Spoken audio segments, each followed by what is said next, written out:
Bom, agradeço imensamente a organização pelo convite para estar hoje aqui conversando com vocês. E o nosso assunto vai ser as medidas neurofisiológicas obtidas acoplando estimulação magnética transcraniana com registros eletromiográficos. Nós vamos abordar então as seguintes possibilidades de obtenção de parâmetros neurofisiológicos com essa combinação TMS e eletromiografia. Tempo de condução motora central, o limiar de excitabilidade do córtex motor, o mapeamento do córtex motor, os períodos silentes corticais e, finalmente, inibição e facilitação intracorticais.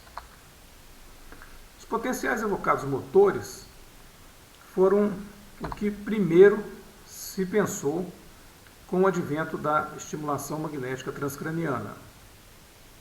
A ideia mesmo de Barker, Friston e Jalinos, em 1985, quando pela primeira vez demonstraram a possibilidade de estimulação magnética do córtex motor humano, era utilizar essa tecnologia nas doenças desmelinizantes do sistema nervoso central como uma técnica propedêutica, e diagnóstica também, principalmente em casos de esclerose múltipla. Então, nessas patologias desmelinizantes, existe uma redução da velocidade de condução motora central, que pode ser estudada com os chamados potenciais evocados motores, que complementam os potenciais evocados visuais, somatosensitivos e auditivos, que estudam as vias sensoriais. Até 1985, ou seja, até o advento da estimulação magnética transcraniana, era possível estudar esses potenciais com estimulação elétrica transcraniana, mas a estimulação elétrica transcraniana é altamente dolorosa e a maioria dos pacientes, obviamente, não tolera esse tipo de exame. E a grande vantagem da estimulação magnética transcraniana era ser totalmente indolor. E a técnica é a seguinte: com a bobina sobre o crânio ou sobre a coluna cervical, coluna lombar, é possível estimular córtex e medula e também fazer estimulação de nervos periféricos com o eletromiógrafo que está acoplado e, com isso, determinar os tempos de condução periférica e centrais. Outra medida de importância, não só na clínica como também na pesquisa, é o limiar de excitabilidade do córtex motor.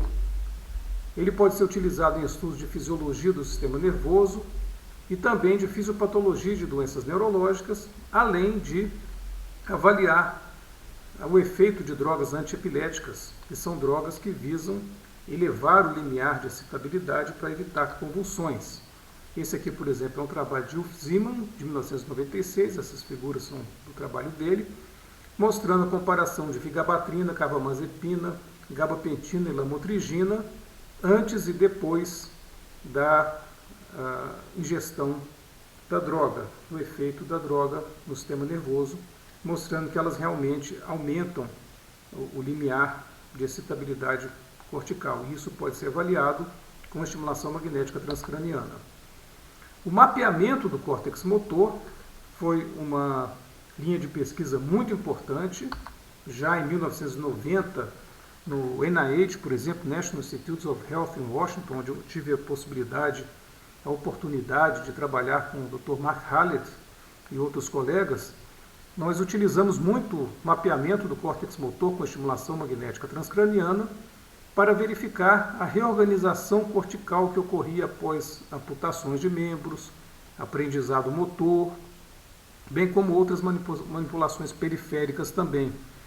Nessa época, os trabalhos em humanos que mostravam essa plasticidade eram todos feitos com estimulação magnética transcraniana e de modo não invasivo, e vinham complementar os estudos de plasticidade em animais que foram feitos por Sainz, Merzenich, Donoghue e outros nessa época, que mostravam um grau até então não suspeitado de plasticidade cortical no sistema sensorial de animais. Então, em animais era mais fácil estudar os sistemas sensoriais.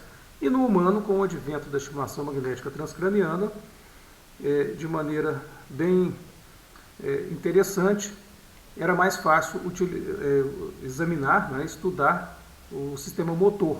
Né? Então, houve uma complementação aí muito feliz da pesquisa básica em animais com a pesquisa em humanos, utilizando a estimulação magnética transcraniana. A técnica de mapeamento com estimulação magnética transcraniana depende da utilização de uma bobina focal, como por exemplo a bobina butterfly ou borboleta, não é?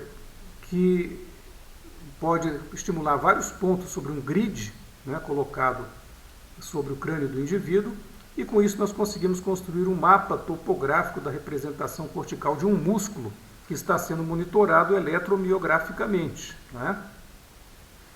E com isso é possível fazer esse mapa topográfico semelhante aos mapas que os cartógrafos fazem de picos e vales. Né? Os picos aqui são os locais onde o limiar de excitabilidade para um determinado músculo é menor, onde com a mesma intensidade de estimulação nós obtemos um potencial evocado motor, um MIP, de máxima amplitude. Não é?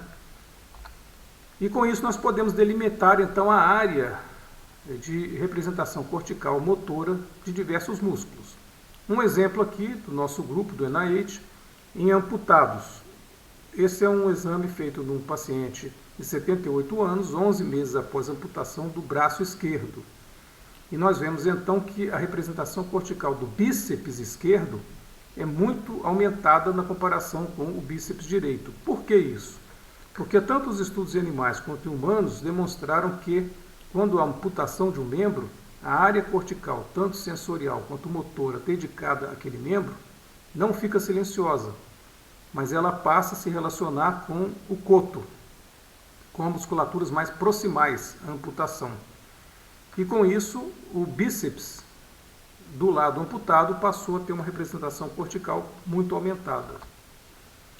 Aqui é um caso também dramático de um paciente tetraplégico, né, em que a representação cortical motora do deltoide esquerdo é enorme comparada com o composto aqui de 10 voluntários normais. Você vê que o máximo que uma pessoa normal apresenta de área de representação cortical do deltoide é isso aqui, e desse paciente era obviamente muito maior.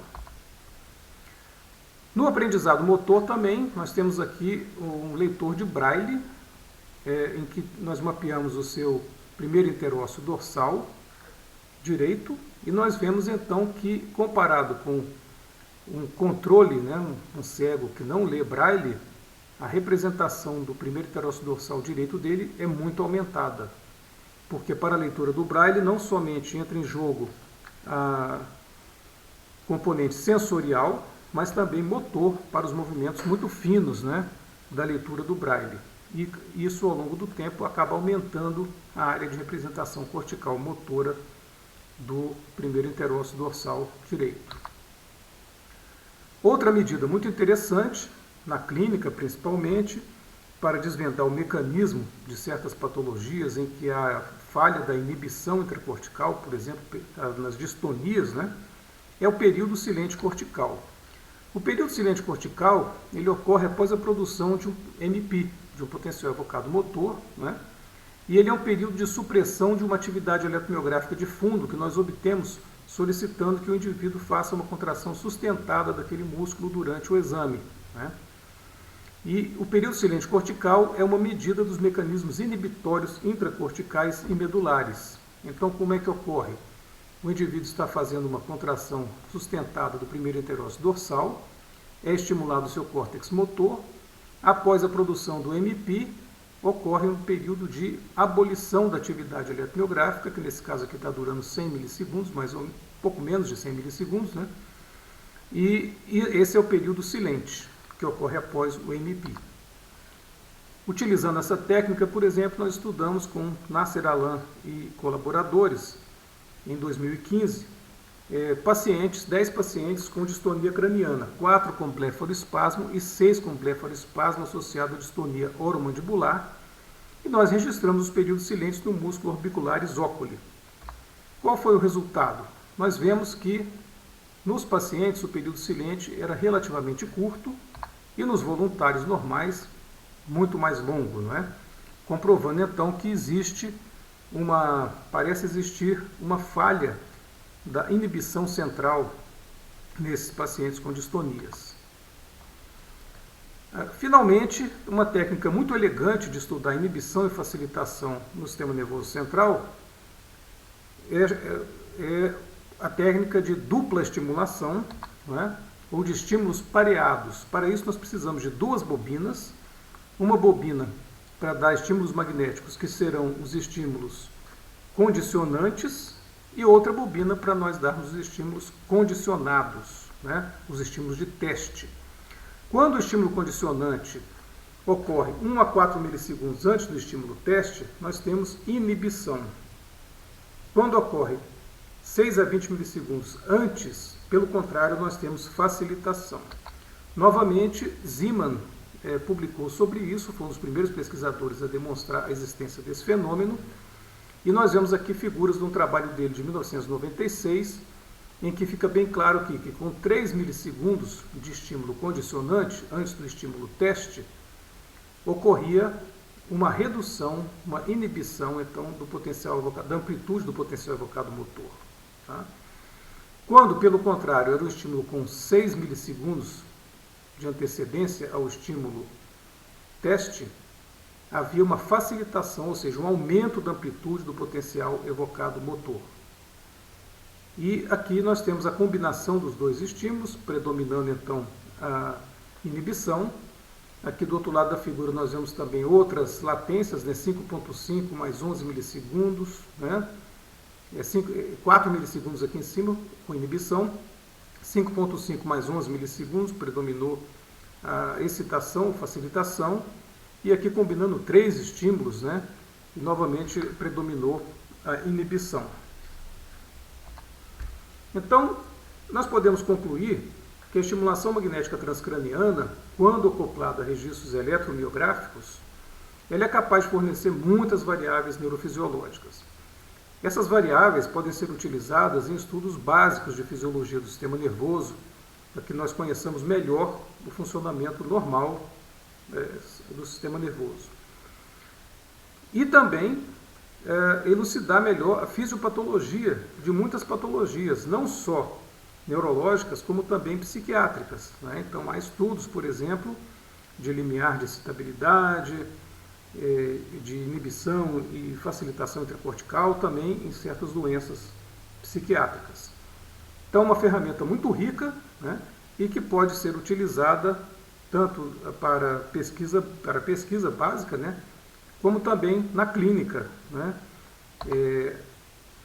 E isso é o que nós tínhamos para falar para vocês hoje, e estou à disposição para conversar sobre esse assunto com vocês. Aqui vai o meu e-mail, que é joaquim.neto@unieuro.edu.br. Espero que tenha sido proveitoso. Agradeço imensamente a atenção de todos. Obrigado.